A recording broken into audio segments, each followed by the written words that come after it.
themes. Professor Andersen's productivity is frankly breathtaking. In 2010, he and his colleague Frank Stajano authored a paper called "It's the Anthropology, Stupid." And of course, we couldn't help catch our attention. It was caught with this particular title. It stopped us in our tracks. And in their paper, they argued that, quote, protocol design comes down to usability testing and something a bit more. Maths and formal methods give way to experimental psychology, but ultimately, at the deepest level, this is about anthropology. The physical and the ritual have value that we need to rediscover, unquote. So this perspective speaks directly to the gaps we wish to explore in this workshop over the next couple of days together. And I think it's safe to say that we are starting off in absolutely fabulous hands. So Professor Andersen, welcome so much. Thank you so much for agreeing to come and speak to us today. And the floor is yours. Thanks. I emailed through my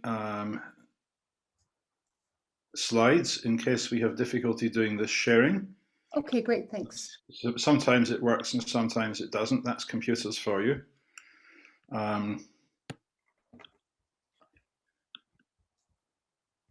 Right, can you see my slide deck? Yes, we don't see it in presenter view, but we see your entire screen. Okay, that's kind of what was intended. Okay, so great. This is, I've been asked to give a historical view of cryptography. And this turns out to be a bit of a challenge because there's an awful lot of it, and I'm going to go through it at a bit of a canter, but here we go. Utopia Redux I used as the title, 40 Years of Crypto Dreams. So we start with the 1970s. Cryptography comes out of the shadows round about then. In fact, in 1971, when Lloyds Bank introduced ATMs and asked IBM for an encryption algorithm, IBM provided an algorithm called Lucifer, and then there was an argument about standardizing this. Lucifer had a 128-bit key. The NSA said, no, you must only use 48, and they eventually haggled and settled at 56 bits. This got the attention of a number of academics who pointed out that given Moore's law, 56 bits wasn't going to last very long, and in the fullness of time, people were able to key search DES in the 1990s. Two of the people who engaged in this debate, Whit Diffie and Marty Hellman, then invented digital signatures, and they also rediscovered public key crypto, which had been invented in GCHQ in 1969. And this was a bit of a shock to the NSA because they'd assumed that they were 40 years ahead of everybody else. And here, all of a sudden, are academic researchers coming up with something, namely digital signatures, that they hadn't even thought of. A couple of years later, Ron Rivest, Adi Shamir, and Len Edelman come up with RSA, and the NSA tried to bully them into silence. They tried to establish a principle that cryptography research, like nuclear research, should be born classified. And Jerome Wiesner, the president of MIT, went to Washington and faced down Bobby Inman and saw to it that that didn't happen. There's some interesting recently declassified documents from the NSA about all that. So this was the inspiration. Things move into the mainstream in the 1980s, and this is when I got involved. I spent a period of time in the 80s looking after ATM security for Barclays, and the big deal then was building ATM networks, seeing to it that you could use your card in other banks' ATMs, not just home and abroad.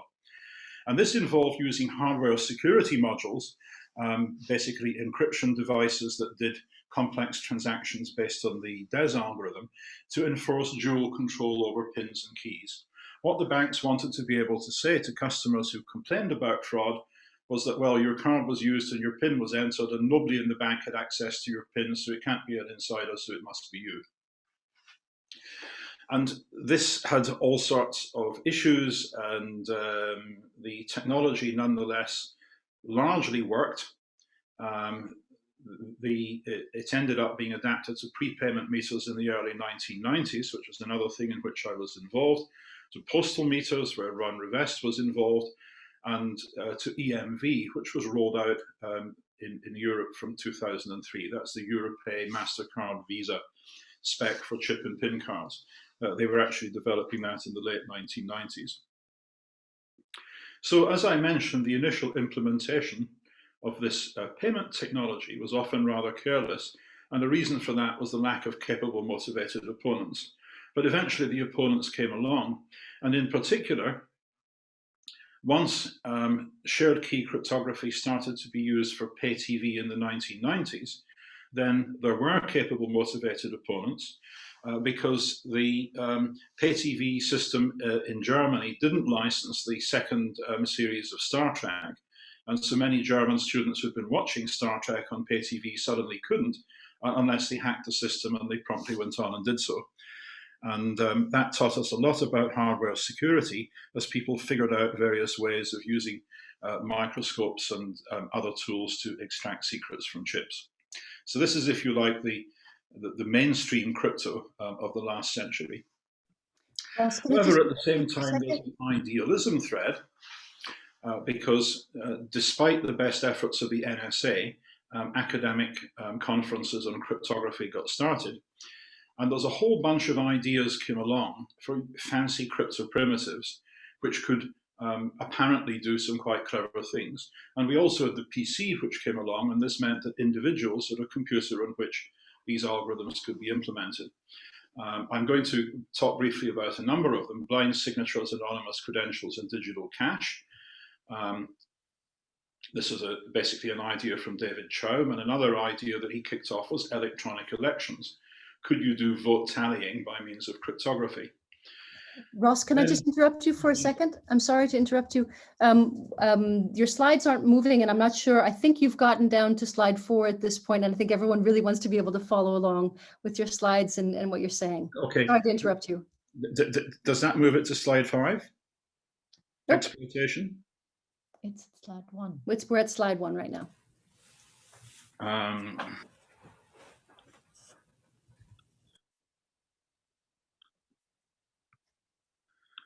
Gosh. I think we're looking at the PowerPoint window, like the full PowerPoint window, not anything full screened. Okay, so have you got it now? Now we see you. Now we see you. You stopped sharing. Gosh. Okay. No worries. Everybody's been dealing with this. Machine? Excuse me?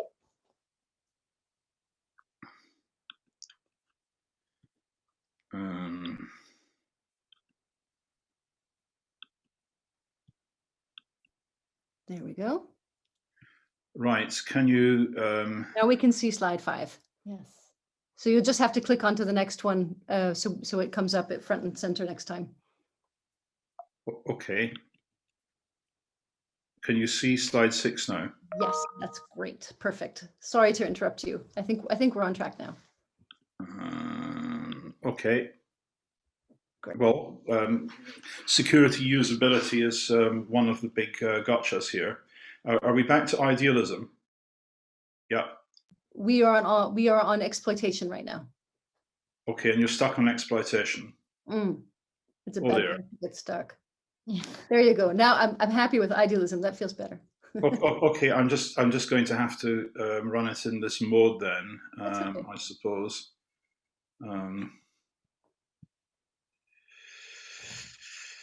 What a nuisance. Okay.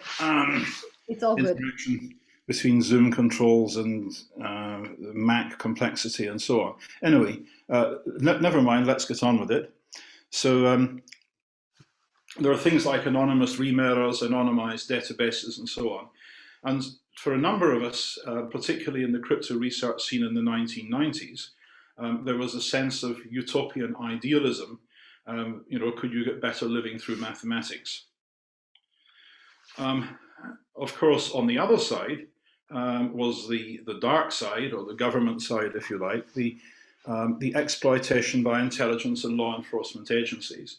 Now, they had information dominance through World War II, through their ability to break German and Japanese ciphers, and after World War II, because they sold old German cipher machines to neutral countries, and then they managed to exploit third-party crypto suppliers like Crypto AG by the simple expedient of secretly buying them. And this meant that the Americans could read almost all the world's traffic. And so they tried to retain this information dominance in 4 phases. Up until 1993, they tried to obstruct civilian cryptography. They messed with research funding. They allowed the export of stuff like ATMs, but tried to control everything else. From 93 to 2000, they demanded access to all cryptographic keys. This was, if you like, Crypto War I. From 2001 to 2015, they used legal means to coerce access to the servers, reading your stuff on Google or Facebook or Yahoo or wherever. And since then, they've been starting to demand access to the clients. They're demanding, for example, to put upload filters into your mobile phone. Now, there's a number of themes run through this whole opera. So let's go through the various things that we have seen coming out of the crypto of the 80s and 90s. The first was digital signatures. Now, this was Whit Diffie's signature invention. This was the thing that the civilian world did, which the military didn't even think of trying to do. And in the early 1990s, there was a program led by Microsoft and Netscape to try and bring in a protocol called SET for online electronic payments, whereby if you went to buy something from a firm like Amazon, you would sign a transaction in two parts, a part to your bank that had your credit card number in it, and a part to Amazon, which is what you wanted to buy. And these would then be encrypted, and it was all beautifully designed. But it was too complex and difficult to deploy, particularly because you couldn't deploy it until you had certification authorities everywhere certifying all the merchant's keys, all the bank's keys, and all the individual customers' signing keys. And so this was beaten to the market by SSL because of ease of deployment. Does this provide us with security? No, because from 2000 or so, all the world's governments started pushing to have their own certification authorities inserted in the browser. And this was more or less a condition for Microsoft to do business in most countries. Some countries like Iran, they couldn't put CAs in because of sanctions.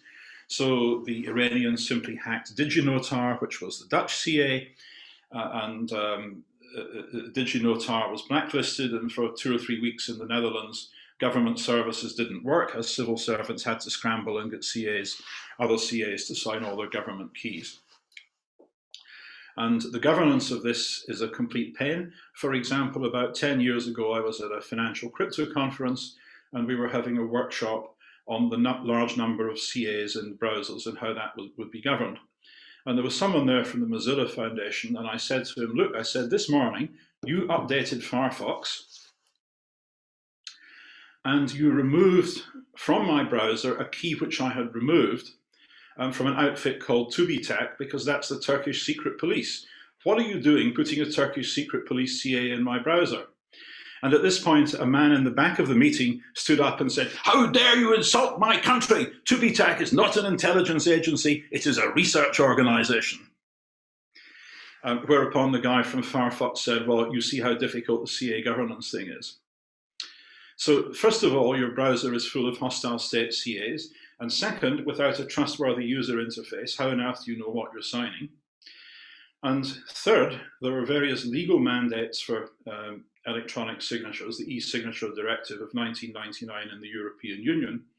But these had perverse incentives, because if I got a qualifying electronic signature device, that meant that I could be held liable for any signature anywhere in the world that seemed to be made with it, regardless of whether or not I'd made the signature. And so eventually, after much lobbying, the European Union passed the eIDAS regulation to kind of steamroller this. And now in some countries like Greece, you can't file your tax return unless it's signed with an approved key. And the only effect that this has had is that you now have to pay your tax accountant an extra 20 euros to get him to sign your tax return. So it's a complicated and horrible mess. And one of the interesting things about the pandemic is that suddenly everybody's using DocuSign, which is something that all cryptographers hate because there's no trustworthy UI. There's a whole bunch of JavaScript in their web page, and they've got an accountancy firm to look at it and say that they can't find any bugs. And you know, if we look at the next slide, you can see what's happened to DocuSign's share price during the pandemic. You know, basically it's gone up by a factor of 3 or 4 because it's what was there and everybody suddenly started using it. So that's what happened to digital signatures. They didn't work until the law said they had to work, and then something that was not quite the same thing got adopted instead. Blind signatures. Cryptographers thought this was really, really cool. Again, this is an idea of David Chowm's from the early 1980s. You can blind an RSA signature in the standard notation S is m to the d mod n by taking a random blinding factor r, and you make r to the power e, and you multiply that by m, and you get the signer to create the signature on m dash, this product. And then s dash is equal to r times the signature. And this means that the signer has signed something that they've got no idea what it was, and the kind of application you can use it for is in a bus pass. Because in Britain, for example, if you're over 67, you get free bus rides. And so we have in the UK a bus pass which says the person with this photo is over 67 and gets free bus rides. And all it's got on it is your photograph and a serial number. It doesn't have a blind signature, it doesn't need it. But the problem is that the bus companies, as soon as you use it, try and get you to link it to a payment card or something else so they can market to you. And unless you're really determined and avoid that, then your card ends up being linked to your identity somehow. And putting on a blind signature wouldn't fix that at all. So it's a nice idea, but it's kind of stumbled for lack of applications. And one application that David Chowm suggested was using blind signatures for digital cash. Somebody could present a random number to a bank who would sign it, and that signature would then say that this digital coin is now worth $1. And this was piloted for road tolls, but the problem is that if you're going to use it for payments, so that bank pays to Alice, who pays to Bob, who pays to Charlie, who pays to another bank, then you've got to stop Alice spending it twice. And all sorts of complicated and Byzantine schemes were thought up to try and track double spending, and none of them were really remotely feasible or useful or privacy preserving. And in any case, digital cash didn't appeal because banks want transaction fees. And since 2001, governments have insisted on anti-money laundering measures. So eventually what we had to wait for was Bitcoin, which invented in the form of the blockchain a mechanism to do double spend prevention.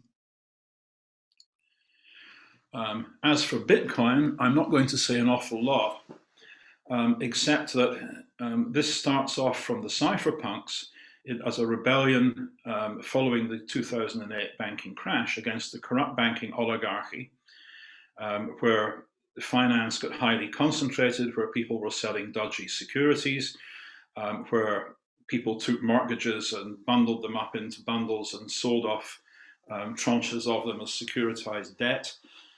And well, guess what's happened with Bitcoin? It's ended up in exactly the same place. By 2018, Goldman Sachs was talking about putting all their mortgages on a blockchain so they could get round the regulations that we now have on CDOs by selling smart contracts instead to do the same kind of thing. The regulatory failure means that the payment services regulations in Europe, which protect you against scam payments, don't apply to Bitcoin exchanges, although they should do if you read the face of the law.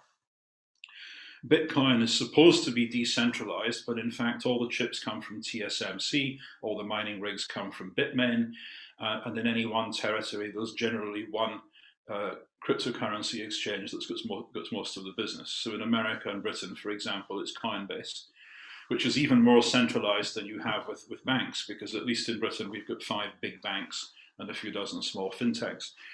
And when you add into that the drugs, the money laundering and the ransomware, which is the biggest growth thing in cybercrime, and the environmental costs of burning more carbon than Austria, and I think you can begin to understand why many people who used to be in favor of cryptographic freedoms are not in favor of cryptocurrency at all, and would like to see governments enforcing the law by applying money laundering regulations and payment services regulations to Bitcoin exchanges, which will of course close them all down.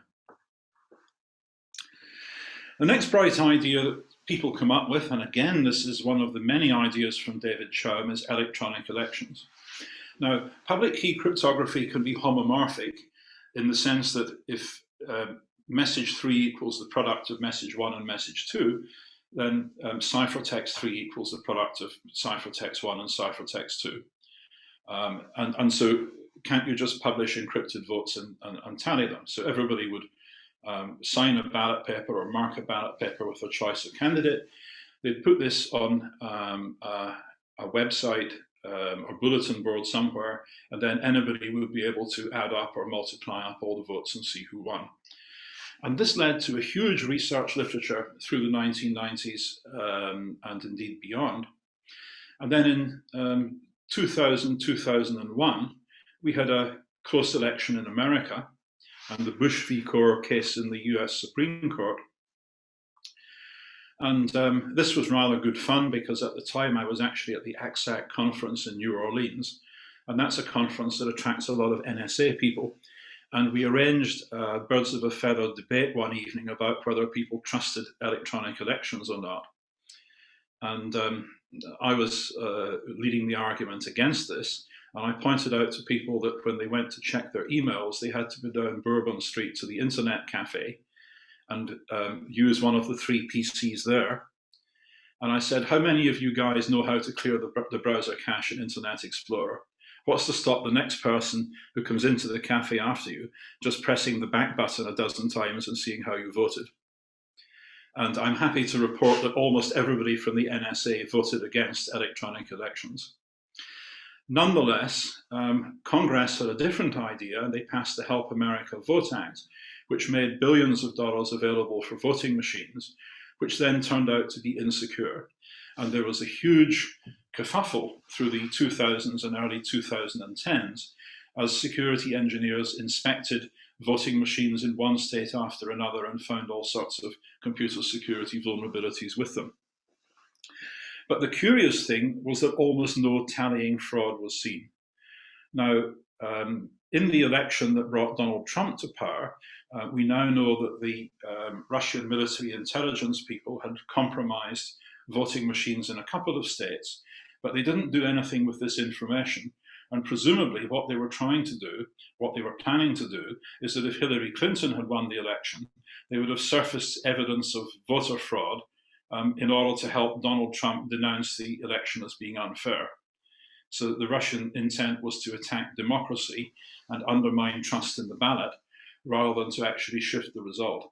And in America, as there's about 5,000 different counties and they all have different electoral systems, the sheer diversity makes it actually rather difficult to shift the vote by technical means. So what we have seen is that essentially all the manipulation is what we might call left of vote, that is voter suppression, voter registration, and so on, or right of vote, that is after the vote, trying to cause people to have no confidence in it. And we saw the events in Washington, DC on January the 6th. Now, this isn't just a US pattern. This is something that we find all over the world. And you can look at elections in Russia or Nigeria or Kenya or wherever, and you see that voter suppression is a big time thing. It's often tied up with voter registration. And if you're a third world dictator who wants to stay in power, a favorite strategy nowadays is to ask your aid donors to help you give everybody in your country a new digital ID card, because after all, it's a United Nations development goal that everybody should have government issue photo ID. And then you see to it that the ID card issuing machines are much more numerous in the territories of the tribes that vote for you than they are in the tribes that don't vote for you. So there's all sorts of things get twisted and adapted to causing the wrong people in elections to not vote. And I'm ashamed to say that in the Queen's speech last week, the government of Britain announced that in future, people voting in Britain will have to show government issue photo ID.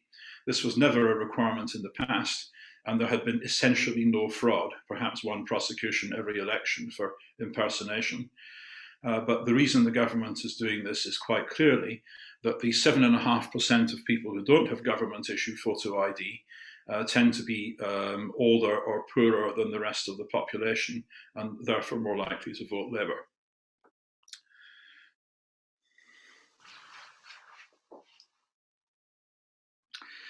Anonymity was yet another of David Chaum's many inventions. The idea was that you would have a series of anonymous remailers, such that if I want to send you, Adrienne, an email and you not know that it came from me, then I can send it to mailer A and encrypt it for mailer A, and that would then decrypt it and find that it was a message to mailer B. And similarly, mailer B would decrypt it and find it was a message to mailer C, who would decrypt it and find it was a message to you. And there's even mechanisms whereby I give you something called an onion, which enables you to encrypt a return message. And one of the big projects of the cypherpunks from whom Bitcoin came was building and deploying a network of anonymous remailers. And this remained a kind of hobby thing, which a few hundred cypherpunks used and nobody else. There was a non-crypto version, a remailer called PNet in Finland, which simply worked by rewriting email. You would send an email to PNet with a command in it saying, please forward this to Adrienne, and it would do that. But back in the middle of the 90s, I think it was about 94, the Scientologists were trying to track down somebody who had published one of their secret documents, the so-called Fishman Affidavit. The Fishman Affidavit is an account by someone who had been a minister with the Scientologists and described all their most secret beliefs and cultic practices, including the fact that the Scientologists believe that the rest of the world has got it the wrong way around. The Scientologists believe that Lucifer is the good guy and Jesus is the bad guy, and that we're all in a state of false consciousness.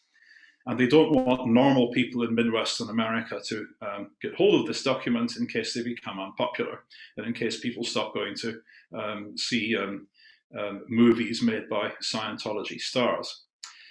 So they went to Finland and they got an order from the court to coerce the operator of PNet to hand over his entire log files to them, and this broke the anonymity of everybody who'd ever used PNet.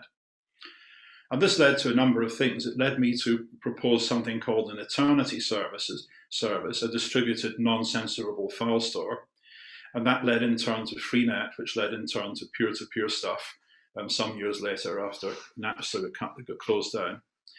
The crypto version, Mixmaster, got improved to something called Mixminion, but the problem was as it got made more and more secure, it became less and less usable, and it had fewer and fewer users. And if you want to be anonymous, you can only hide in a crowd, right? If you're the only person in Iran who's using Mixminion, and the secret police notice, they will come and knock on your door. So how did we get anonymous communications? Well, we got that from Paul Syverson at US Navy Labs, because the US naval intelligence people wanted a means of doing anonymous communication in the Middle East. This is as the war in Iraq was cranking up. And so they provided, they built something which is now Tor, the onion router, which enables you to go to a website through a number of proxies. And they put this in the public domain simply in order to generate the cover traffic which was necessary for intelligence agents to hide. And so now US naval intelligence agents in places like Iraq and Iran and Bahrain and so on have their traffic home hidden in the huge avalanche of traffic from Arab men looking for pornography. Because, countries in the region censor the internet, and that drives people to use Tor for porn. And what happened then is that the State Department started funding the Tor Foundation in order to let people in China see the web as it really is, the uncensored web that we have in the West. And so this ends up with a conflict in government, because the State Department is supporting Tor financially, while the NSA, GCHQ, etc., have got a different view. They say that Tor stinks because it stops them doing signals intelligence. Okay, so that brings us on to conflict. And as I mentioned, from 1993, the NSA tried for 10 years or so to grab hold of everybody's crypto keys. The NSA persuaded Bill Clinton and Al Gore at one of their first cabinet meetings in 1993 to bring in key escrow, the idea that everybody would have to use a tamper-resistant chip to do their cryptography, which used a secret block cipher and had an NSA backdoor key. And I heard later from one of the NSA guys who was at that meeting that they had previously tried to sell it to Bush the Elder and his cabinet, but the cabinet refused. This guy said, well, you could just see all these guys with their backs to the wall saying, how's this going to screw me and my mates in Wall Street? But he said, when we went to see Clinton and Gore, it was entirely different. The body language, they said, was really open. They were leaning forward saying, gee, here's an opportunity for the government to help somebody. So anyway, the NSA, having made this sale, then found that they'd bitten off a little bit more than they could chew. First, technically, because they'd screwed up in the design. How this worked is that each chip had a unique secret unit key, KU, and a global secret family key, KNSA, burned into the silicon. And if Alice wants to send data to Bob, Alice sends the Clipper chip a working key, KW, which is generated off-chip using, say, Diffie-Hellman. And it then makes up what's called a law enforcement access field, or leaf, which is Alice's name, the working key, that is the message key, encrypted under the unit key, and the FBI's got the unit key so it can decrypt the traffic, and then a hash of the working key encrypted under the NSA key.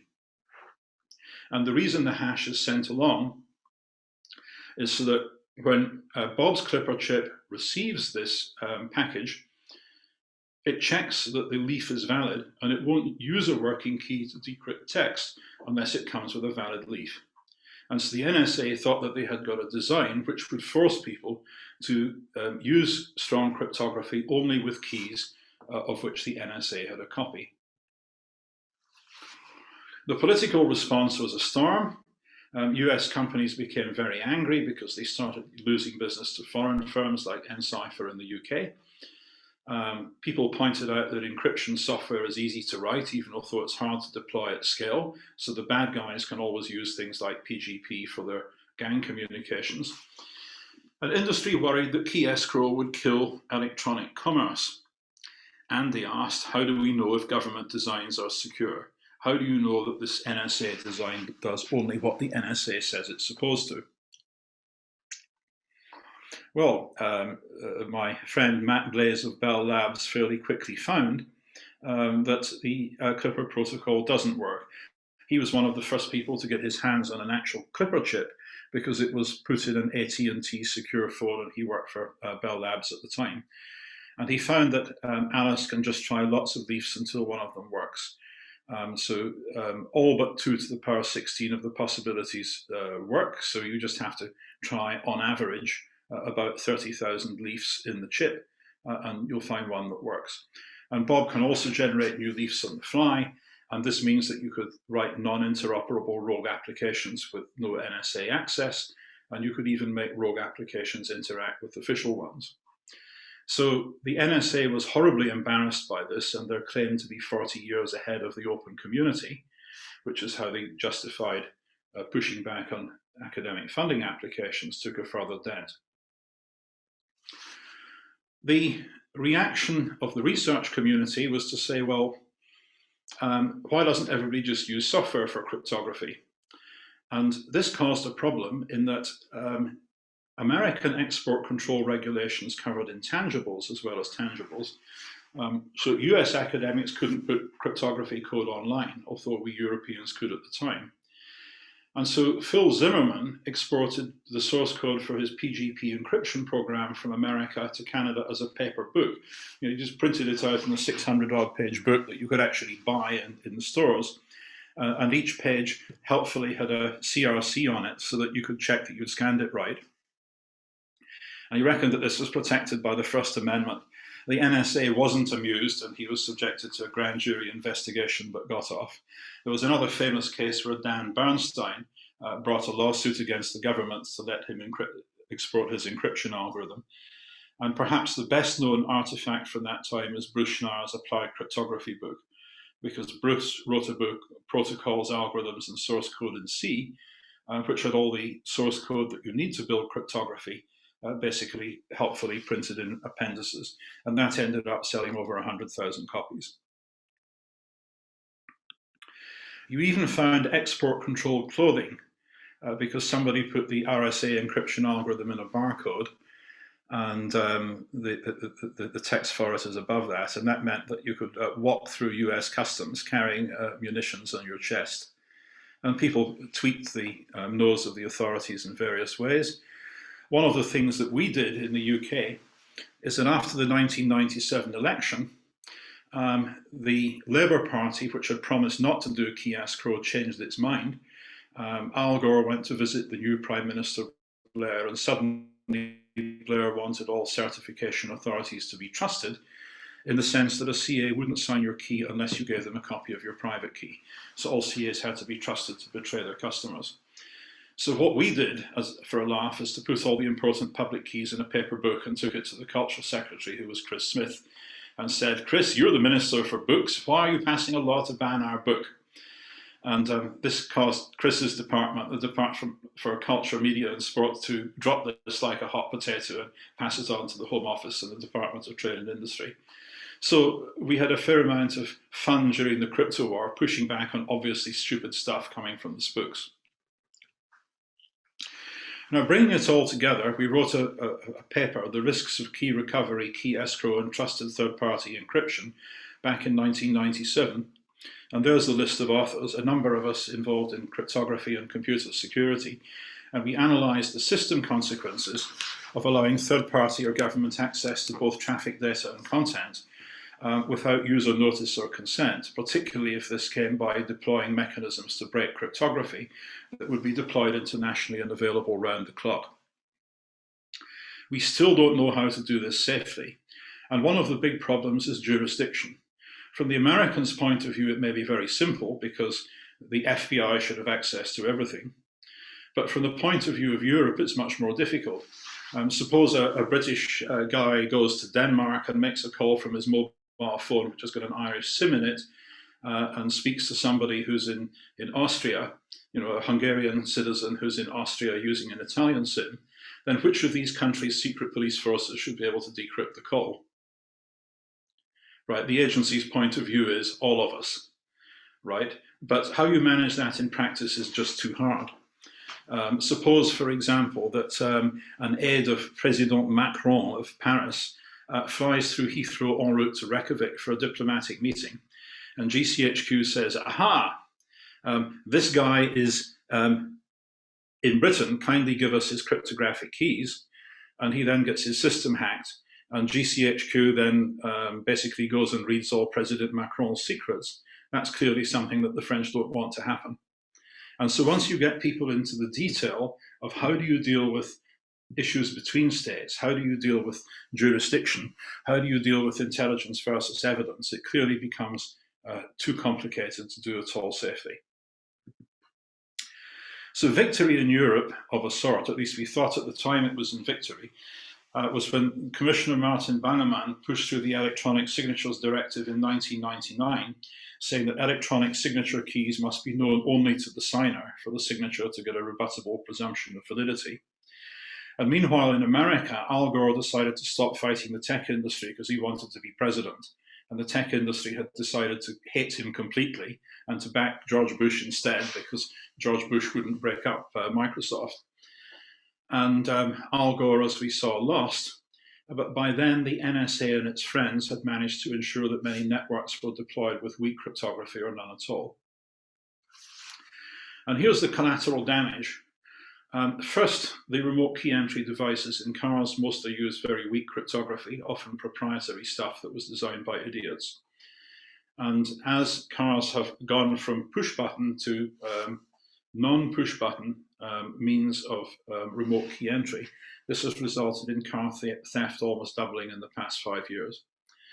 Second problem is that millions of door locks still use MyFair Classic. Thousands of universities worldwide use this as door locks because you can also use the same cards to sell people food in the cafeteria and to check out books in the library. And this uses 48-bit cryptography and it's dead easy to break, right? If anybody ever gets into their hands, one of the master key cards that gets given to cleaners and security patrollers, they can wander all over your university without let or hindrance. As I mentioned, most nations have got CAs that your browser trusts. That again is a legacy of the crypto wars. Mobile phones, 2G is insecure, 3G was slightly better, but then the agencies thought better of it, and 4G and 5G are not much better than 2G. There's a long, complex story about that that you can read about in my book. Bluetooth is easy to hack. So are most of the other device-to-device protocols. The agencies own the responsible disclosure pipeline to computer emergency response teams.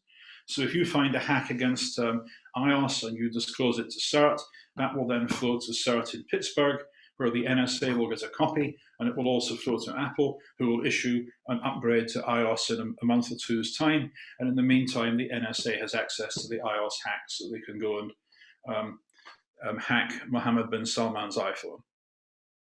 Couldn't happen to a better person. But nonetheless, this is a structural vulnerability. And this was brought home to me when I was writing the third edition of my security engineering book, which you can find on my website. And there's a number of the most important chapters that are available for free download. The whole book will be available for free download in 3 years. It's the best compromise I could get in order to get the paper copy sold and still stick to the principle of open access to knowledge. So what's the best way of navigating all this? Well, in the early 2000s, we began to realize that many large-scale systems are insecure because the incentives are wrong. If Alice guards a system and Bob pays the costs of failure, then bad things are going to happen.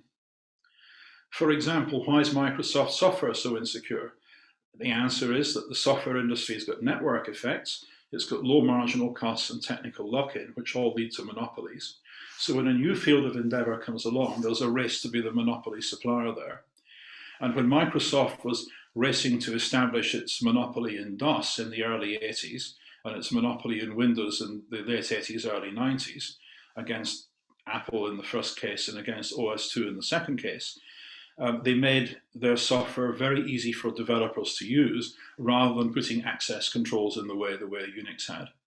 So the critical thing there was to appeal to the complementers rather than to do what was best for the users. And this is what led to the Microsoft philosophy of ship it today and get it right by version 3. This is something that's intrinsic in the way the tech business model works.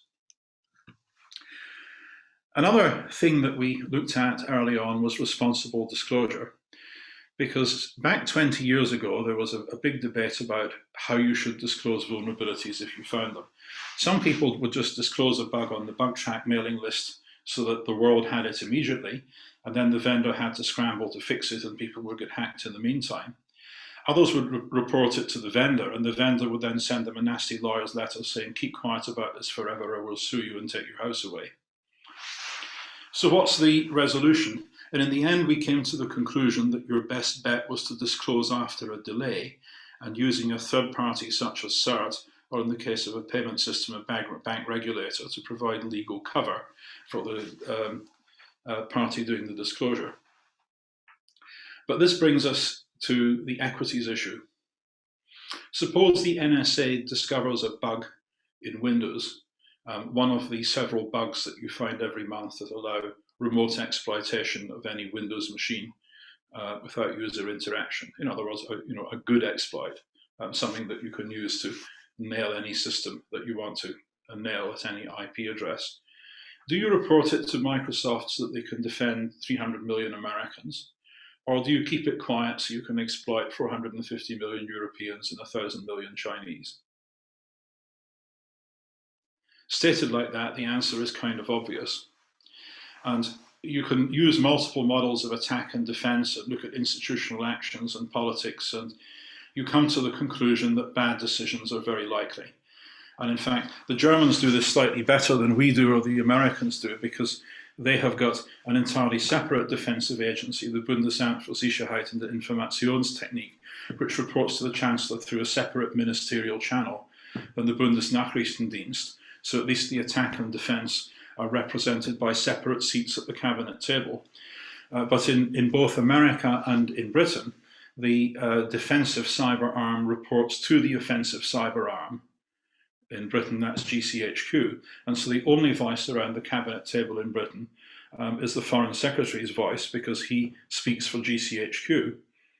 And of course, the Foreign Secretary's interest is to tap President Xi's phone rather than to stop bad guys in Russia putting ransomware into our National Health Service.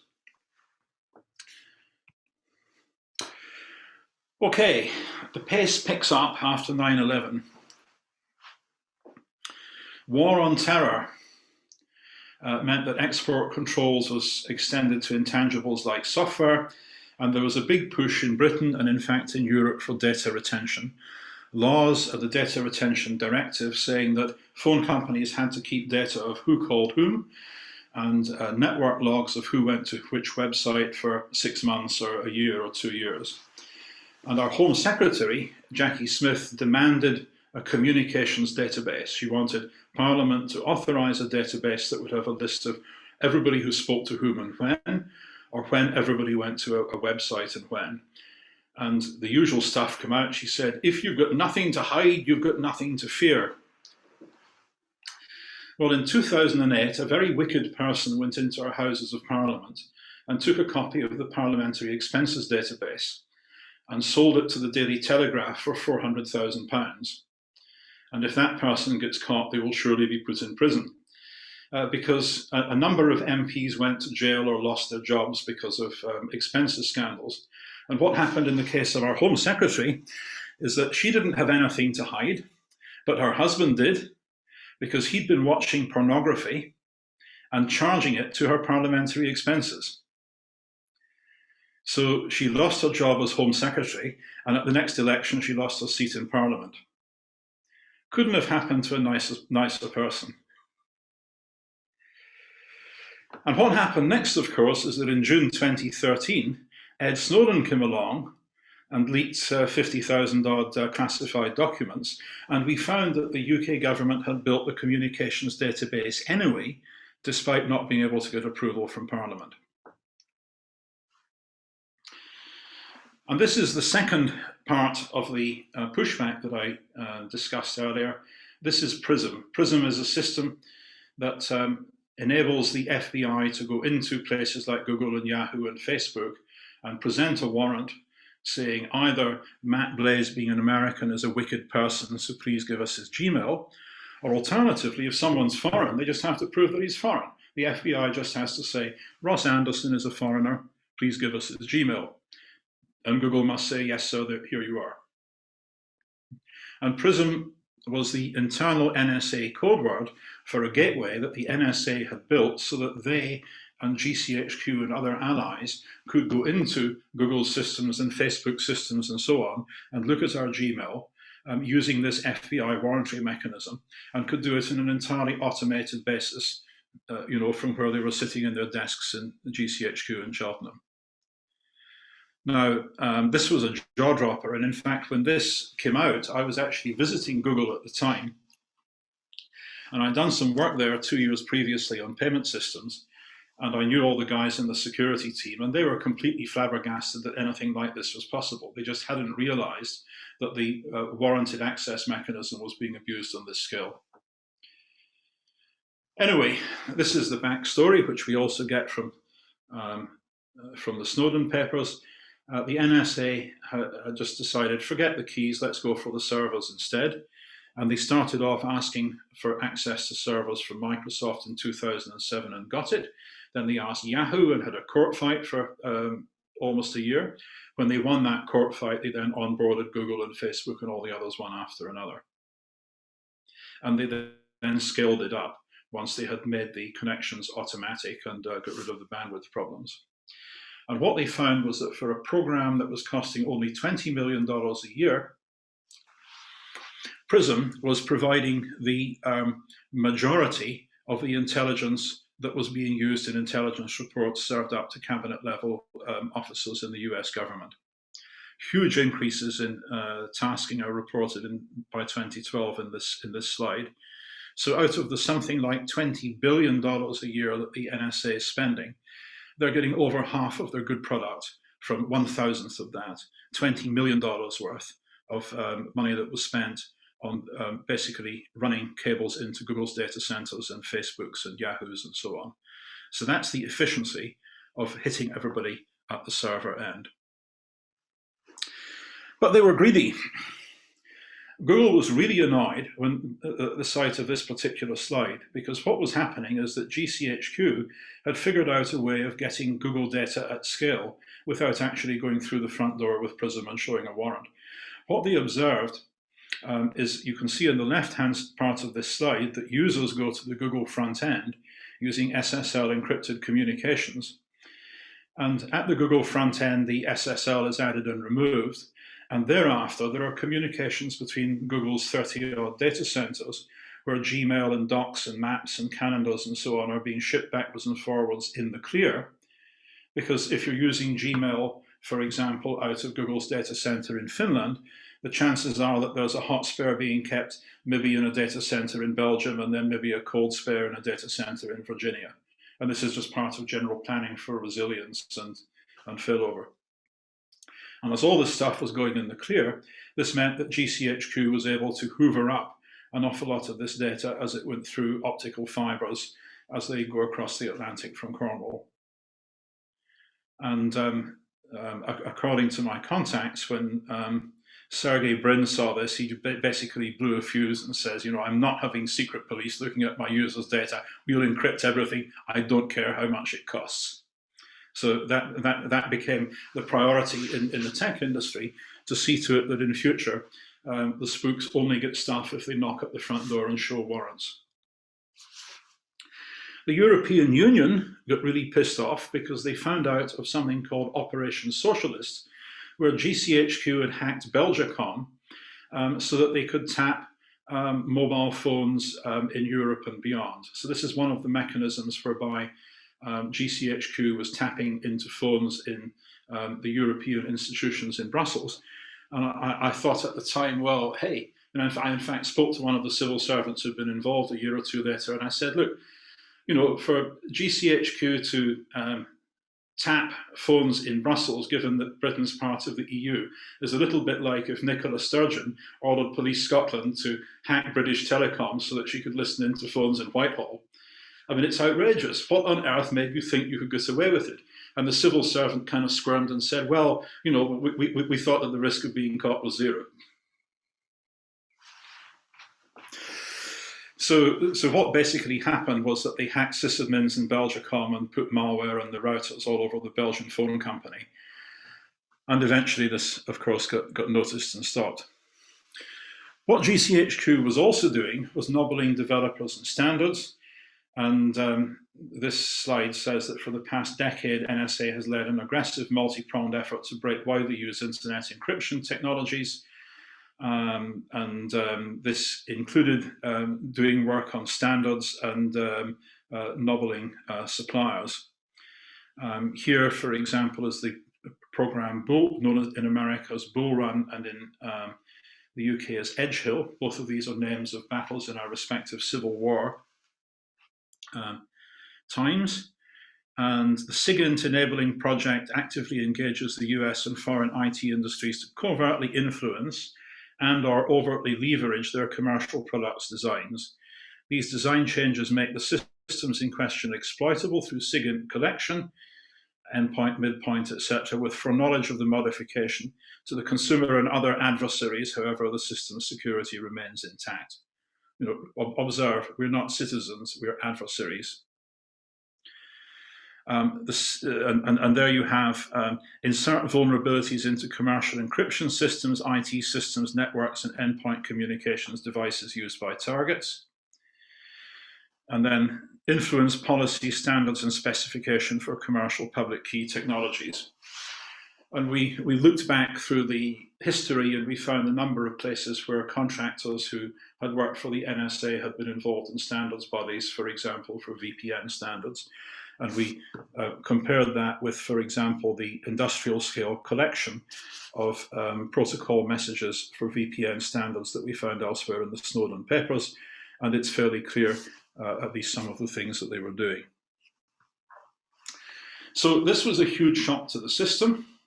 The US government showed some mild remorse. NSA review group was set up by Obama, and Congress dropped data retention from the Patriot Act. The UK government showed no remorse at all. Tech companies started encrypting their traffic.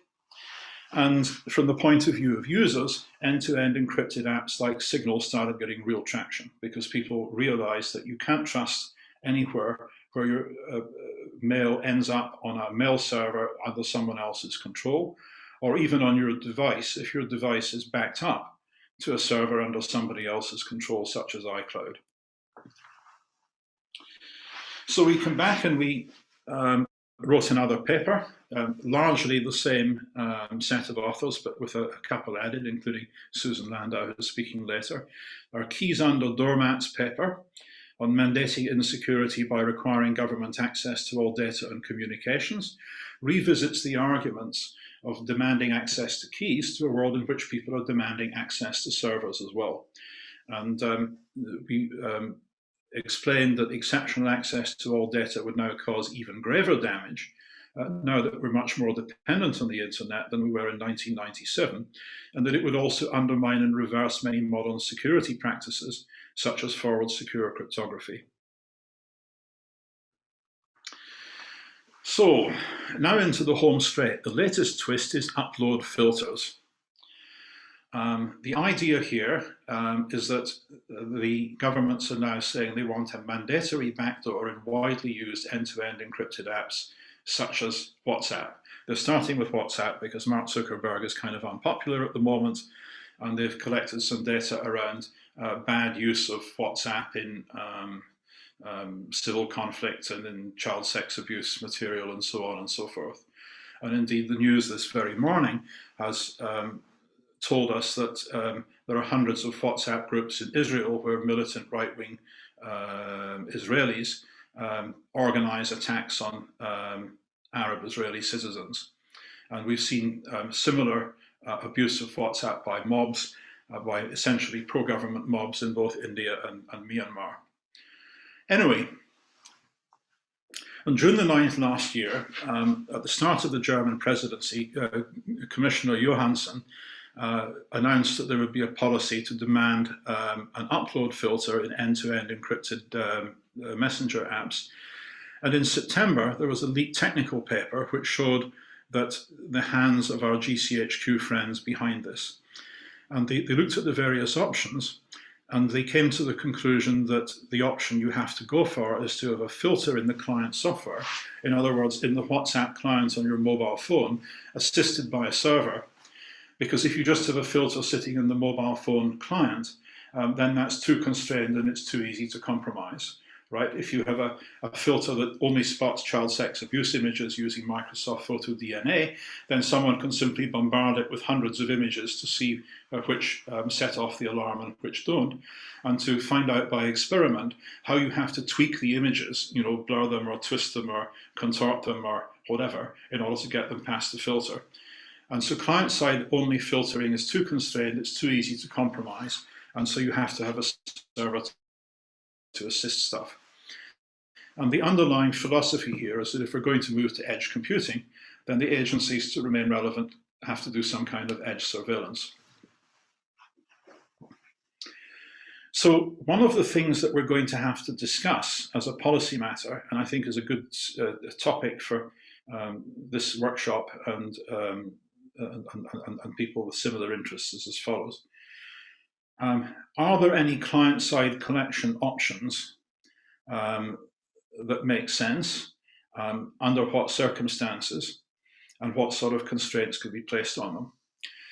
Now, from knowledge of how law enforcement wiretapping works, the minimum that law enforcement would want would be read access to the WhatsApp directory on your phone, so that if they detected that you were a bad person, they could go and get a warrant and look at your WhatsApp directory and see if there were any illegal materials there, whether child sex abuse images or beheading videos or whatever.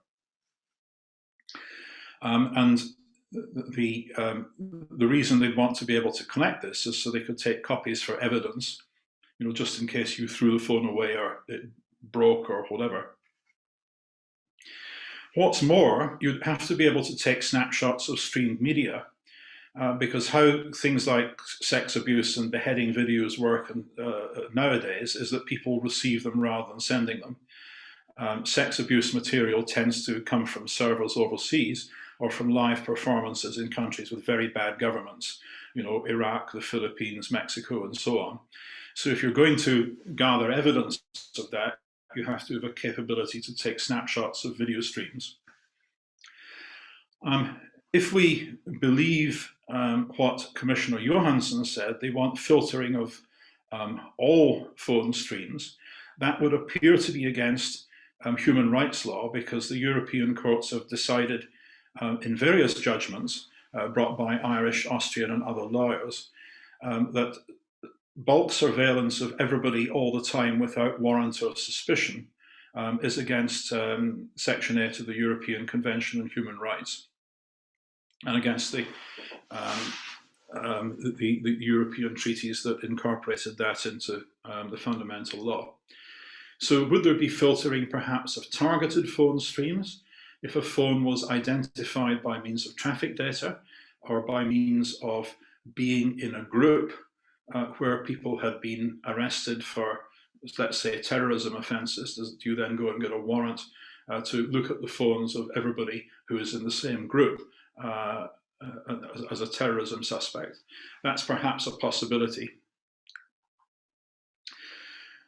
Having seen how law enforcement use wiretapping, I can tell you that one thing the police will absolutely demand is live access to messages, right? Because from the police's point of view, they're much more interested in things like drug smugglers and gun smugglers, and in Britain, people smugglers, you know, rather than in offences against women and children. And their concern is that if they're staking out a drug deal, they want to be able to monitor these messages in real time, so that if somebody is saying, you know, Fred, the police are here, don't come, they can immediately jump on the guy and arrest him. And live access to messages can be done either by having a listening post in somebody's phone that immediately relays a message back to the authorities whenever they send or receive a message, or it can be done by giving access to keys so that the law enforcement people can use their normal wiretapping equipment to get at encrypted stuff. And it's very likely that law enforcement will demand access to keys, because if you're using something like WhatsApp or Signal that generates new keys for each message, then the only way that you can practically do the encryption at scale is if you've got something in somebody's phone which will immediately signal out, which will immediately send back to the gendarmerie every single key that is generated and used. Another thing that the police are bound to ask for is root access to the phone, because in a normal Android phone or in an iPhone, apps don't necessarily have access to the location of the phone, and they don't have access at all to master unlock passwords used to unlock the device. And the police are definitely going to want to have an unlock password for the device, so that if they arrest the suspect, they can then unlock it and put it in their forensic workstation. The police are also going to demand access to the mobile phone's location, because if you're a smart bad guy, then you use a burner phone, you know, a phone that you bought for cash in a supermarket.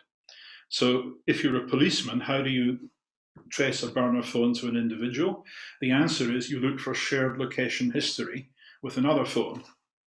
Right, this is a standard investigative technique now, but it was disclosed initially by Snowden, because your typical drug dealer doesn't just want to have the burner phone that he speaks to his mates with, he also needs the phone that he'll speak to his mum with, right? And by the time you have gone through 3 or 4 different cell sites in the course of your working day, the combination of cell sites is unique to you. So it's very easy to track co-travelers, as they're called, phones that travel together.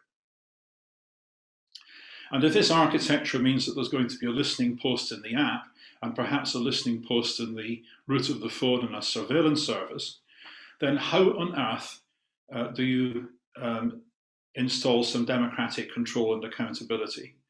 Because we have a very long history in this field of provisions that were brought in to fight terrorism suddenly being used for everything. For example, in Britain, we lobbied against the Regulation of Investigatory Powers Act in 2000, which was Tony Blair's big surveillance bill. And at the time we said, you talk about this being used for terrorism, but within next to no time, it will be used for all sorts of offences. And the then Home Secretary, David Blunkett, denounced us publicly as being intellectual pygmies for being so stupid as to think that this would happen. And by 2006, we were having a debate with his successor, Charles Clarke, about the use of traffic data collected under the same act by local councils to detect people who hadn't cleaned up shit after their dogs. Right? This is how the ratchet works. Once the police have got a tool that they justify by saying it's good for catching terrorists, they will use it for everything. Unless you can build something into the infrastructure, whether political infrastructure or physical infrastructure, that stops that. And there's nothing in the political infrastructure that stops surveillance designed for terrorists once it's available to the police being used for other police tasks as well. And the reason for this is that if you look at the task priorities given, for example, to Britain's National Crime Agency, right at the top is threats to life, then it's firearms offences, then it's immigration offences, then it's child sex abuse material, then it's Class A drugs, and so on down the list. So there are some very common offences like threats to life which absolutely take precedence over the more exotic stuff that they talk about. There is, of course, another approach to this, which is you just force everybody to back up in the iCloud and you just get access to the iCloud. And 3 days ago, there was an article in the New York Times about how Apple has given in to the demands from the government of China to give the government access to everything in the iCloud, which kind of makes all the fancy encryption on your phone rather moot. And now the question is, now that Apple has given in to China, will they give in to Britain? Will they then give in to France? Will they then give in to Denmark? So we're at the top of the hour, and here are my conclusions. And I'm afraid they're rather mundane conclusions. We've talked about a number of bright ideas in cryptography where people thought that they could start up some wonderful new enterprise to save the world. However, most startups fail. And ideas that you could use cryptography for blind signatures or elections, or even for that matter for digital signatures, turned out to not work. The second is that the handful of things that succeed often end up doing something very different. The third is that engineering to meet an existing business requirement is a lot more predictable. And so where cryptography was used to protect ATMs or taxi meters or gas meters or whatever, that kind of went ahead in a predictable way, and it worked and it scaled up and it was useful. And on the policy front, it's important to limit pervasive control measures to specific purposes, right? We have in photocopiers and scanners mechanisms that stop them being used to copy banknotes. We have in lorries and trucks mechanisms that stop them going faster than 100 kilometers per hour on European roads, and which log drivers' hours. So if a driver works for more than 9 hours in a day, you can catch him. We have in drones geofencing to stop you flying them over an airport. There are many cases of pervasive control mechanisms that are socially acceptable because their use is strictly constrained. But that isn't the case if you're talking about giving unrestrained police access to the communications mechanisms that people rely on for their most intimate relationships, particularly if the only controls are controls on warrants and controls on the administrative side of the thing, which we know from historical experience are very weak. And finally, Napoleon's saying that revolutions eat their children. But this, I think, is applicable in the case of Bitcoin, that people thought that they would achieve something entirely different from the current global financial structure by disintermediating payments from the banks. And now that they've succeeded in doing that to some extent, they've found they've got something that mimics all the very worst excesses of Wall Street in 2007, but without any of the accessibility to control that even Wall Street had. And so finally, I'll leave you with my book, because my security engineering book covers all these topics and then more. And many thanks for the opportunity to speak to you today. Wow. Well, Professor Andersen, thank you so much. Yeah, I mean, if everybody wants to unmute yourself and clap, you're very welcome to do that, because that was just really amazing. Thank you so much. Thank you so much. I wish we were actually in a hall where you could hear everybody cheer and clap for this. This is an amazing overview where you've really had the front seat in a lot of these things. Yeah, that's been an interesting ride. It sounds like it has been. I've written down a couple of comments and questions, but we're also a little bit into our break. And so I think I'm going to hold on to them for now, because we've got our presentation shortly after the break, and we'd like to gather questions and comments from your fabulous keynote together with some of the perspectives that our presenters bring, and put them together in a panel discussion. Is there anything sort of burning clarity like that we need to make sure that we get an answer to right now before we go for a break? Is anyone burning with a question, or Professor Andersen, do you have a comment or a question? No, I'm good. We'll see you at... in 15 minutes. 15 minutes. Okay, cool. Great, good. We'll see you all in 15 minutes. Thank you Great. so much. Cheers, then.